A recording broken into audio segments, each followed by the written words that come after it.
Selamat pagi, sidang dikasih Tuhan. Mari kita akan sama-sama memulai ibadah pada hari ini.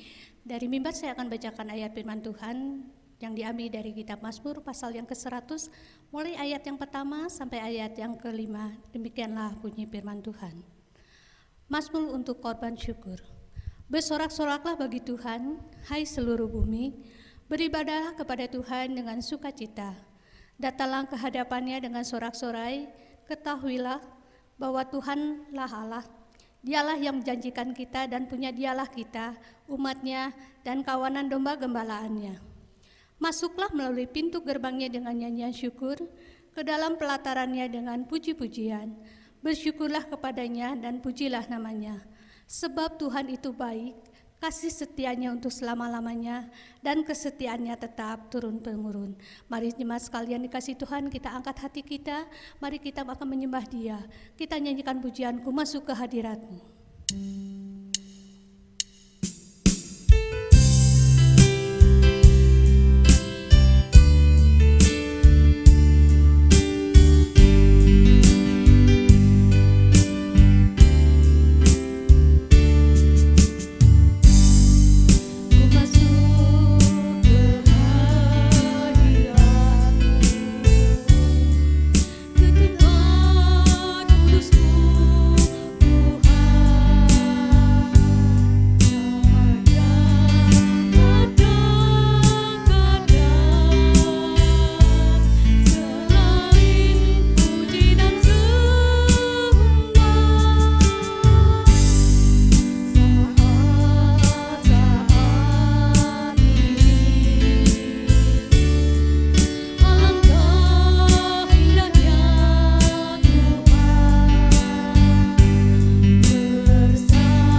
kepadamu.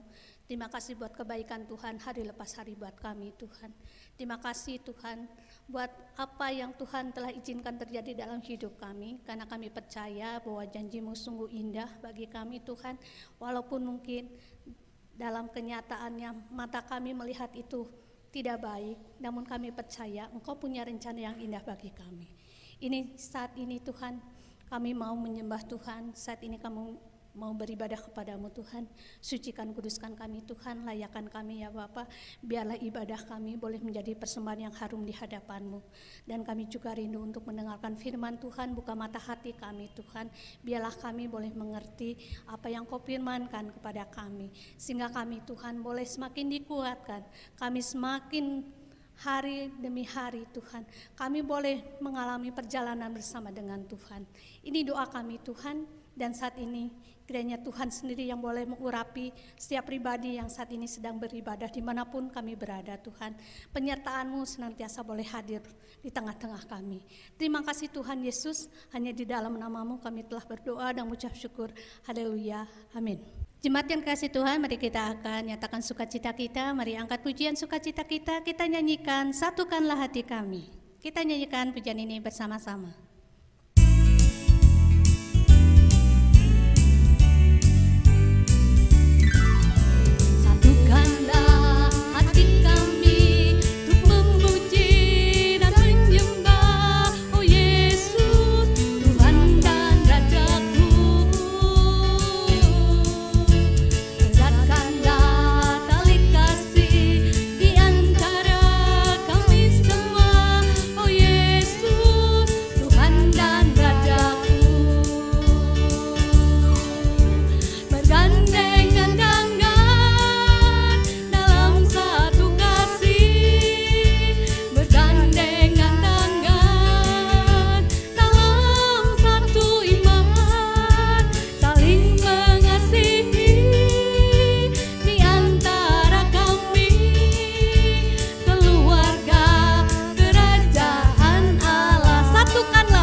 Jangan lelah bekerja di ladang Tuhan, jangan lelah kita melayani Tuhan. Mari kita akan pujikan pujian sukacita kita yang berikutnya, jangan lelah.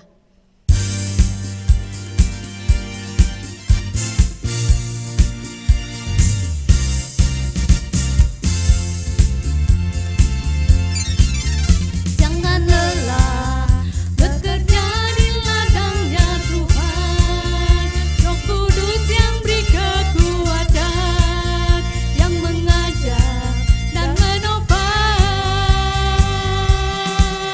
Tiada lelah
Tuhan, haleluya. Tiba saatnya kita akan memasuki saat doa syafaat. Mari kita akan menyatukan hati kita berdoa kepada Tuhan buat doa-doa pribadi kita, buat gereja kita yang kita kasihi, dan juga buat bangsa dan negara kita. Bila Tuhan terus yang pulihkan keadaan ini. Mari untuk mempersiapkan ini semuanya, kita akan mengangkat sebuah pujian berdekat padamu. Kita akan nyanyikan ayat ke-1 dan ke-3 saja.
Mari kita menjatuhkan hati di dalam doa.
Mari kita persiapan hati kita untuk menyambut firman Tuhan. Kita akan mengangkat pujian lebih dalam lagi. Kita akan nyanyikan pujian ini dengan hati sikap berdoa. Lebih dalam lagi.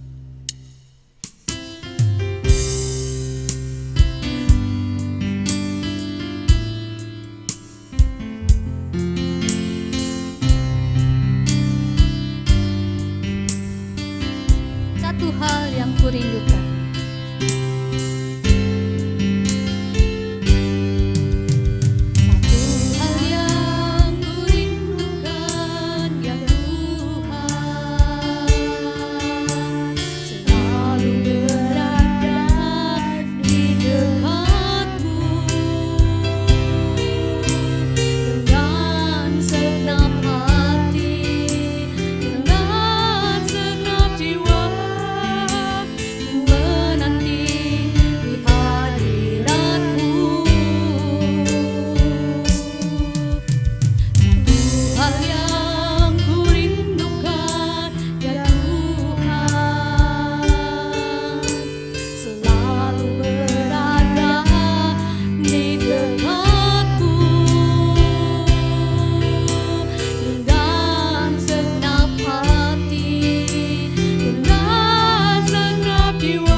Lebih dalam lagi.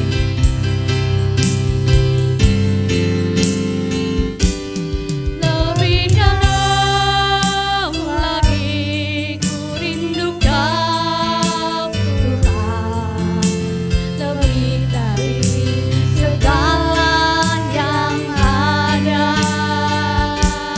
Lebih dalam lagi ku cinta Kau Yesus.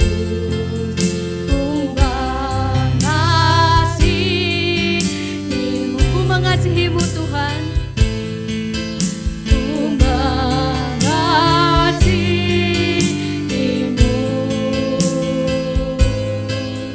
ku mengasihimu.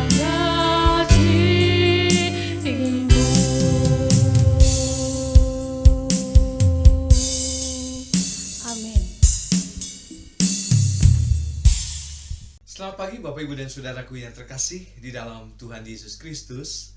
Kita bersyukur buat pagi ini kita kembali berjumpa di dalam ibadah online pada kesempatan pagi ini. Kita bersyukur karena kita punya Allah yang baik, Allah yang mengasihi kita, Allah yang memelihara kita. Kalau kita ada sampai hari ini, saya percaya bukan karena kuat dan gagah kita, tapi semua karena anugerahnya bagi saudara dan saya, sehingga kita masih diberikan kesempatan untuk boleh menikmati hadirat Tuhan. Dan pagi ini, mari kita akan merenungkan firman Tuhan. Dan firman Tuhan pagi ini saya ambil dari Kisah Para Rasul pasal yang kedua ayat 42. Ini adalah bagian firman Tuhan di mana jemaat mula-mula mereka mulai bertumbuh, berkembang. Oleh karena apa, saudara? Nanti kita akan lihat hari ini apa yang terjadi dengan para pendoa mula-mula. Sebab segala sesuatu harus diawali dengan doa. Dan pagi ini mari kita belajar dari mereka, jemaat mula-mula yang tekun di dalam doa. Saya akan bacakan buat Bapak Ibu dan Saudara Kisah Para Rasul pasal yang kedua ayat 42 yang berbunyi demikian. Mereka bertekun dalam pengajaran rasul-rasul dan dalam persekutuan, dan mereka selalu berkumpul untuk memecahkan roti dan berdoa. Mari kita akan berdoa. Bapa di dalam surga, terima kasih buat kesempatan pagi ini. Kalau kami boleh kembali beribadah, kembali memuji dan memuliakan nama Tuhan. Dan biarlah pagi ini berikan hati kami untuk fokus kepada firman Tuhan. Dan kami mengerti setiap rencana Tuhan di dalam kehidupan kami.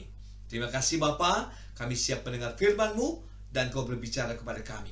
Di dalam nama Tuhan Yesus Kristus kami berdoa. Haleluya, haleluya, amin. Bapak, Ibu dan Saudara, kita akan melihat satu judul khotbah pagi ini, yaitu para pendoa mula-mula. Apa yang mereka kerjakan? Apa yang mereka lakukan? Apakah masih berlaku sampai hari ini? Saya percaya semua itu masih berlaku sampai hari ini, dan kita harus melakukannya. Saya ingin mengajak Bapak, Ibu dan Saudara untuk kita boleh kembali mengobarkan semangat doa kita di tengah-tengah pandemi yang saat-saat ini semakin merajalela, semakin membuat kita takut. Tapi kita percaya kita punya Allah yang luar biasa. Amin. Dan kita tahu kekuatan kita di dalam doa itu adalah satu hal yang luar biasa. Nah, Bapak, Ibu dan Saudaraku, orang Kristen yang mula-mula yang ada di Yerusalem, mereka berdoa pada pagi hari dan petang, pada jam 3 sore. Itu yang biasa mereka lakukan. Mereka setiap hari lakukan itu. Saudara bisa lihat dalam Kisah Para Rasul pasal 3 ayat 1. Ya, mereka rajin berdoa, mereka sungguh menjadi satu hal yang menjadikan satu kerinduan dalam kehidupan mereka. Nah, Yosefus, saudara, seorang sejarawan gereja, juga mengatakan bahwa persembahan yang disembahkan biasanya mereka lakukan 2 kali sehari di bait Allah, yaitu pada pagi-pagi dan jam 3 sore. Termasuk ketika mereka berdoa. Nah, saudara, ini juga yang mereka lakukan. Kita sebagai anak-anak Tuhan di zaman modern ini, ketika kita memberikan persembahan, mungkin kita lakukan seminggu sekali cukup, ya. Tetapi mereka lakukan setiap hari, dan mereka lakukan 2 kali. Wow, 1 hari 2 kali, sungguh luar biasa, bukan? Nah, inilah yang mereka lakukan, dan termasuk ketika mereka berdoa, itu yang mereka lakukan. Nah, menurut scholar, kebaktian doa juga diadakan pada waktu-waktu tersebut, dan satu kebaktian doa lagi pada waktu matahari terbenam. Jadi mereka lakukan ibadah mereka 1 hari 3 kali. Wah, 1 hari mereka lakukan 3 kali. Terkadang di zaman modern ini tadi saya katakan, yang sering kali kita lakukan 1 minggu 1 kali cukup. Bagaimana dengan jam doa? Pertengahan minggu, apakah kita juga lakukan? Atau kita yang sekedar, ya sudahlah, cukup, yang penting saya ibadah. Apakah jam doa bukan ibadah? Mari kita pikirkan. Sebab itu pagi ini, mari kita akan melihat bagaimana doa yang disertai tanda-tanda dan mujizat sebagai pengalaman nyata dalam kehidupan jemaat yang mula-mula sungguh luar biasa. Ketika mereka berdoa, ada mujizat yang terjadi. Sebab itu saudara, sampai hari ini saya katakan, mujizat masih terjadi. Amin. Ya, tidak ada yang mustahil bagi Allah. Bagaimana kehidupan jemaat yang mula-mula? Apa yang mereka lakukan di dalam hal berdoa? Ini menjadi teladan yang harus kita lakukan. Di zaman modern ini, jangan pernah kita meninggalkan hal itu. Sebab doa merupakan nadi bagi orang Kristen. Jangan hanya sekedar napas. Kalau napas, masih bisa bertahan. Tetapi ketika itu dikatakan nadi bagi orang Kristen, nadi tidak dapat berhenti. Betul? Ketika berhenti, selesai sudah. Ya. Nah, sebab itu saya katakan, mari kita terus berdoa. Ya. Yang pertama, gereja berdoa dalam mengambil keputusan. Ini penting. Terlebih bagi gereja baptis. Gereja baptis selalu lakukan, ayo kita berdoa. Ya. Apa yang harus kita lakukan? Ini harus diputuskan. Ayo kita berdoa. Nah, ini yang harus kita lakukan. Jeli mendengar suara Tuhan. Jangan sampai kita dipengaruhi oleh orang-orang yang tidak bertanggung jawab.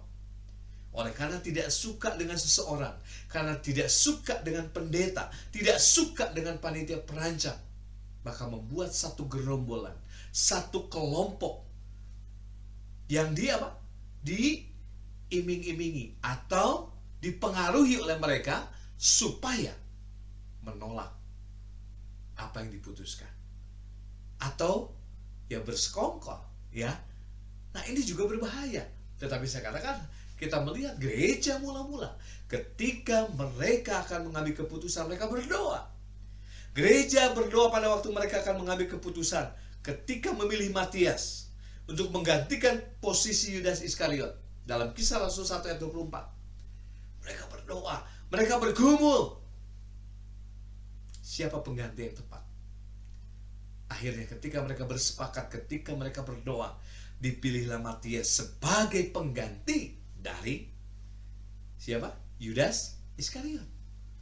Nah, bagaimana dengan gereja? Gereja pun demikian. Mungkin kalau kita ingat beberapa tahun ke belakang, ketika kita bergumul untuk mendapatkan seorang gembala sidang, kita berdoa, Tuhan tunjukkan, Tuhan tunjukkan. Ketika Tuhan tunjukkan, yakin gak dengan gembala sidang itu? Nah saudara, ini jadi satu perhatian buat kita. Ketika kita sudah gumuli dan Tuhan berikan itu, mari kita meyakini bahwa itu adalah jawaban Tuhan. Dan apa yang harus kita lakukan? Apa yang harus kita kerjakan? Menyokong pendeta yang sudah Tuhan kirimkan. Kalau Tuhan kirimkan saya ke gereja ini, saya percaya saudara akan menyokong setiap pelayanan yang boleh kita kerjakan bersama-sama. Bukan oleh karena, saya harus lakukan, Anda harus lakukan. Tidak, kita kerjakan bersama-sama. Semua untuk hormat kemuliaan bagi nama Tuhan. Nah, Bapak Ibu dan Saudara, gereja juga berdoa dalam kaitan dengan pemilihan 7 penginjil yang akan melayani meja bagi orang-orang Kristen yang berbahasa Yunani. Di dalam Kisah Para Rasul pasal 6 ayat yang keempat. Jadi saudara, dalam mengambil keputusan, kita berdoa dan kita yakin ketika Tuhan pilih, maka itulah jawaban Tuhan. Dan kita harus bertanggung jawab dengan apa yang sudah Tuhan berikan buat saudara dan juga dengan saya. Apa yang kita lakukan? Kita bersinergi untuk melakukan pelayanan-pelayanan dan memuliakan nama Tuhan. Amin.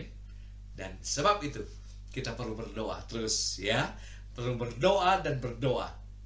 Di awal minggu yang lalu, saya mengajak Bapak Ibu dan Saudara untuk bergabung bersama dengan kami di dalam Menara Doa Efrata.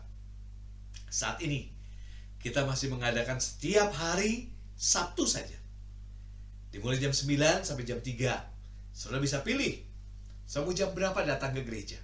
Oh, saya bisa jam 10. Puji Tuhan, datang ke gereja. Saya nggak bisa doa lama-lama. 5 menit cukup. Atau mungkin saya nggak bisa 5 menit, Pak. Berapa menit pun. Sempatkan waktu saudara kita berdoa bersama-sama. Kita rindu untuk bersekutu bersama-sama kembali. Mari kita berdoa agar pandemi ini segera berlalu. Atau saudara punya pergumulan, mari kita doakan. Di sana akan ada tersedia brosur, bukan brosur, buletin doa. Saudara boleh berdoa buat apa saja. Mari kita bergabung bersama-sama di dalam menara doa Gereja Baptis Efrata. Diadakan di gereja, ya. Dia diadakan di gedung gereja, karena di kapel kita kadang-kadang mengadakan rekaman buat minggu depannya. Jadi tidak terganggu. Yang berdoa tetap berdoa. Yang mempersiapkan ibadah tetap mempersiapkan ibadah. Sebab itu mari saudara, kita bergabung bersama-sama di dalam menara doa Gereja Baptis Efrata. Nah, itu selingan saudara ya. Yang kedua, gereja berdoa pada waktu menghadapi tantangan. Tantangan apa yang sedang dihadapi oleh Gereja Baptis Efrata? Mungkin saat ini kita bergumul dengan keuangan. Mungkin saat ini kita bergumul dengan sumber daya manusia. Ya, ketika pandemi ini kita melihat bagaimana orang-orang yang siap untuk melayani Tuhan. Saya bersyukur, ya, untuk panitia tata ibadah saat ini memberikan kebebasan, keluasaan. Kapan saudara siap melayani Tuhan? Berikan waktu saudara. Saudara tidak dipatok. Oh, saudara tanggal sekian. Ya, saudara harus melayani ini. Tidak. Apa yang saudara mampu? Apa yang saudara bisa? Berikan buat Tuhan. Nah, kalau kita melihat bagaimana orang-orang yang setia untuk melayani Tuhan, kita bisa melihat mereka sungguh diberkati oleh Tuhan. Jangan, sekarang sudah bukan zamannya lagi didorong-dorong, nyungsep saudara. Ya, jangan didorong-dorong. Berikan hidup saudara. Berikan waktu saudara buat melayani Tuhan. Saya percaya orang yang dewasa rohani tentunya akan haus untuk melayani Tuhan. Sebab itu, mari terlibat di dalam pelayanan. Nah, Bapak Ibu dan Saudara, kembali kepada firman Tuhan. Bagaimana kita menghadapi tantangan? Begitu banyak yang harus kita hadapi. Pada saat pandemi ini, kita percaya begitu banyak pergumulan-pergumulan yang harus kita hadapi. Tapi kita percaya kekuatan dari Tuhan yang luar biasa, yang boleh kita rasakan. Nah, jemaat berdoa meminta kekuatan dan keberanian dari Allah pada waktu Petrus dilepaskan dari penjara, supaya mereka tetap bersaksi tentang Injil Yesus Kristus. Kisah Rasul 4 ayat 24. Sehingga jemaat masih tetap diberikan keberanian. Sekalipun Petrus harus ditangkap, sekalipun Petrus dipenjara, bahkan sampai akhirnya Petrus dilepaskan. Dan sungguh ini satu hal yang luar biasa. Oleh karena kuasa doa, Petrus bisa dibebaskan. Nah, Bapak, Ibu, dan Saudara, kita melihat pengalaman Paulus dan Silas ketika dia menyanyi dan berdoa pada waktu di penjara. Di mana? Di Filipi. Kisah Rasul 16:25. Apa yang terjadi? Sungguh kuasa dari pujian dan doa. Sungguh luar biasa, saudara. Tidak ada yang mustahil bagi Tuhan. Sekalipun Paulus dan Silas tangannya terpenjara, kakinya terpenjara, dipasung supaya tidak memberitakan Injil. Tetapi oleh karena kuasa pujian dan doa, semua itu dilepaskan. Malaikat Tuhan menolong, bahkan menuntun mereka keluar dari penjara. Bahkan sampai akhirnya kepala penjara pun takut. Kok bisa? Oleh karena kuasa Tuhan, oleh karena kuasa doa yang mereka panjatkan dengan kesungguhan hati. Jadi saudara, ketika kita punya tantangan, mari kita berdoa kepada Tuhan. Biar Tuhan nyatakan, dan Tuhan akan menolong, dan kita berpengalaman dengan Tuhan. Dan yang ketiga, saudara, tanda-tanda dan mujizat dilakukan oleh rasul-rasul didasarkan atas doa mereka. Betul? Ya. Orang-orang percaya dari Samaria didoakan oleh Petrus dan Yohanes supaya mereka menerima Roh Kudus. Kisah 8 ayat 15. Sungguh itu terjadi. Petrus berdoa pada waktu Tabita atau Dorcas dibangkitkan dalam Kisah Para Rasul 9 ayat 36-43. Sungguh kuasa doa terjadi, mujizat terjadi, sungguh luar biasa. Dan anggota-anggota jemaat di Yerusalem terus berdoa dengan sungguh-sungguh bagi Petrus pada waktu dia dipenjarakan oleh Herodes. Kisah Rasul 12 ayat 5. Dan Petrus dibebaskan. Sungguh luar biasa.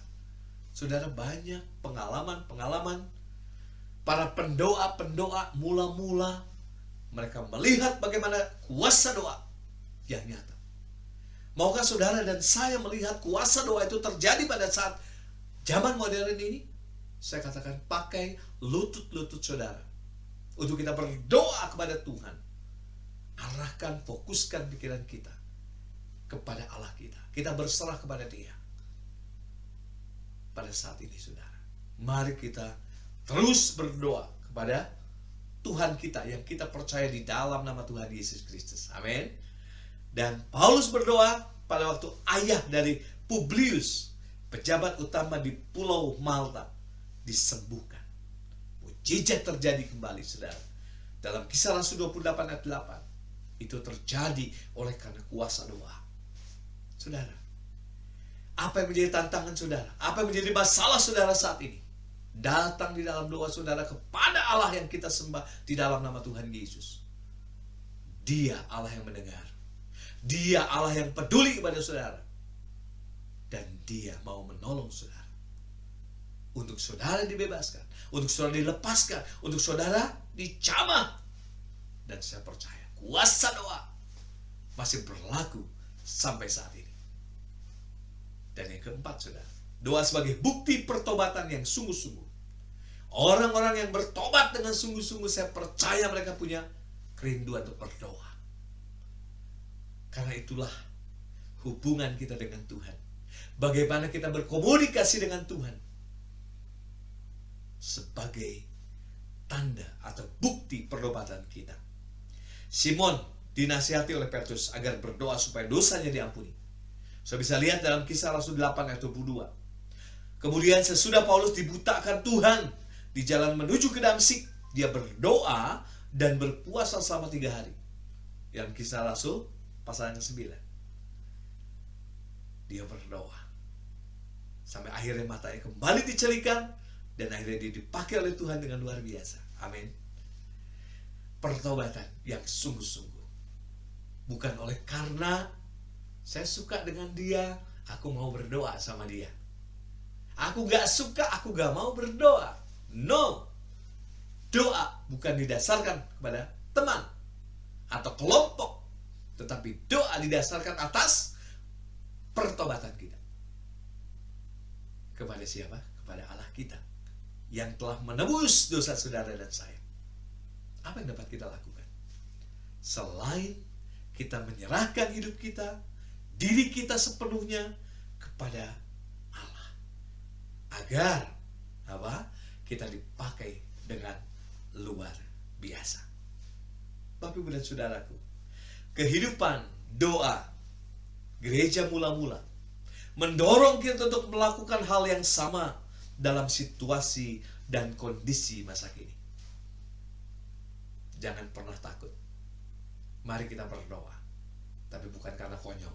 Ya, kita juga harus punya hikmat dari Tuhan. Mari kita terus berdoa, kita berjuang, berdoa agar pandemi ini segera berlalu, sehingga kita boleh kembali beribadah bersama-sama. Kenapa saya mengundang Bapak Ibu dan Saudara untuk berdoa bersama-sama di dalam menara doa Gereja Baptis Efrata? Saya mau kita bersehati agar kita segera memulai ibadah secara offline. Ya, kita percaya kekuatan doa masih berlaku sampai hari ini.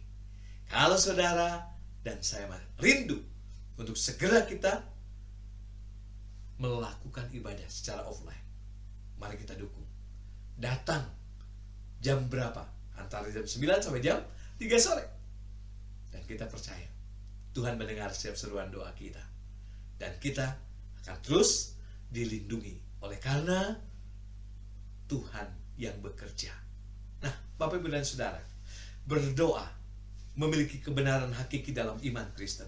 seperti mengambil keputusan penting baik secara pribadi maupun sebagai komunitas Kristen. Mari kita berdoa. Kita percaya bahwa melalui doa Tuhan berikan jalan, Tuhan berikan jawaban buat kita semua. Sebab Allah menjawab doa-doa yang dinaikkan oleh anak-anaknya. Dia mendengar dan dia peduli. Dan dia mau kita berharap hanya kepada dia, bukan kepada yang lain. Orang Kristen seharusnya tidak putus-putus untuk berdoa. Jangan pandang siapapun, jangan pandang teman, jangan pandang kelompok, tapi kita berdoa oleh karena kerinduan hati kita. Oleh karena kita mau datang di hadapan Tuhan. Jangan pernah kita kalah dengan mereka-mereka yang setia berdoa dan mereka melihat bagaimana hasilnya. Banyak berdoa, banyak mujizat. Sedikit berdoa, sedikit mujizat. Tidak berdoa, tidak ada mujizat. Sebab itu saudara, seberapa banyak kita berdoa, maka kita melihat bagaimana mujizat itu terjadi. Bagaimana karya Tuhan terjadi atas hidup saudara dan saya. Nah, sebab itu saudara, kita harus berdoa senantiasa di dalam Tuhan, baik dalam suka maupun di dalam duka, seperti yang dilakukan oleh orang-orang percaya di dalam jemaat yang mula-mula. Jangan kita ketika duka kita datang berdoa, ketika suka kita lupa berdoa. Tapi dalam keadaan suka dan duka kita tetap setia berdoa. Tetaplah berdoa. Karena doa sebagai ekspresi iman bahwa hanya Kristuslah yang diagungkan di dalam kehidupan kita, bukan yang lain. Kita mengandalkan Dia oleh karena kekuatan yang luar biasa, oleh karena anugerahnya buat kita bersama. Sebab itu saudara, tetaplah berdoa. Sekali lagi saya mengundang Bapak, Ibu, dan Saudara untuk datang di dalam menara doa Gereja Baptis Efrata. Mari kita atur waktu kita. Kalau kita rindu, datang dengan segala kerinduan hati kita. Tuhan tahu hati saudara dan saya. Dan kita percaya Tuhan mendengar setiap seruan doa kita. Demikianlah firman Tuhan pagi ini. Biarlah kita diingatkan kembali dan kita tetap semangat berdoa. Amin. Mari kita berdoa. Bapa dalam surga, terima kasih buat kesempatan pagi ini. Kalau kami boleh kembali diingatkan untuk kami berdoa, biar Tuhan akan terus memberikan api semangat yang daripada Tuhan. Untuk kami berdoa, memakai lutut-lutut kami untuk bertelut di hadapan Tuhan. Dan kami berdoa bagi gereja kami berdoa buat kota kami berdoa buat pribadi kami, dan apapun itu Tuhan, kami percaya bahwa doa adalah segala-galanya yang menjadi alat komunikasi kami dengan Tuhan. Terima kasih Bapa, terima kasih buat pagi ini. Kami berdoa dan bersyukur di dalam nama Tuhan Yesus Kristus. Haleluya, haleluya. Amin.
bagi kita sekalian untuk mengembalikan apa yang menjadi milik Tuhan melalui persembahan dan perpuluhan. Untuk itu kepada Bapak Ibu Saudara sekalian untuk dipersilahkan, atau Bapak Ibu Saudara sekalian juga bisa mempersiapkannya dan mengirimkannya ke gereja. Terima kasih.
Bapak, Ibu, dan Saudaraku yang terkasih dalam Tuhan Yesus, mari kita akan menutup ibadah kita pada kesempatan pagi ini.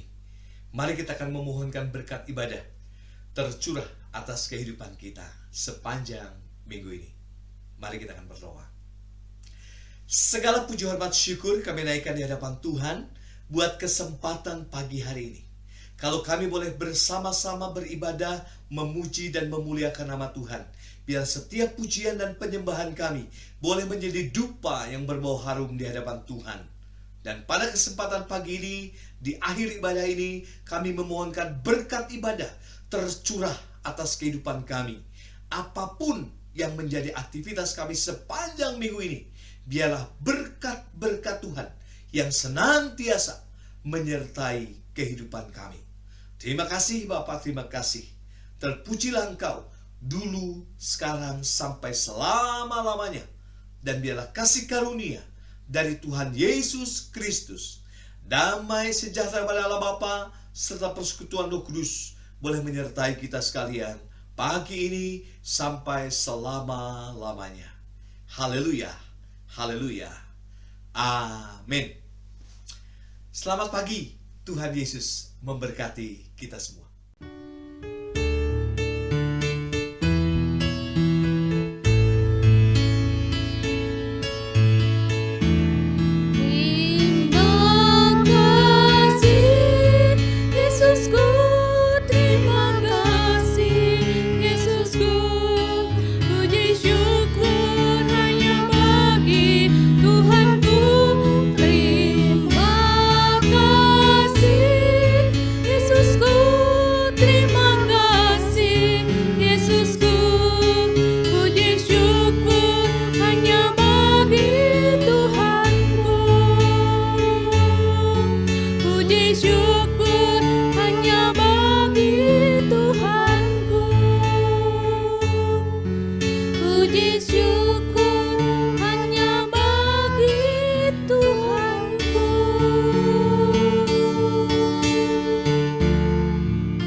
Amin. Selamat hari Minggu, Tuhan Yesus memberkati.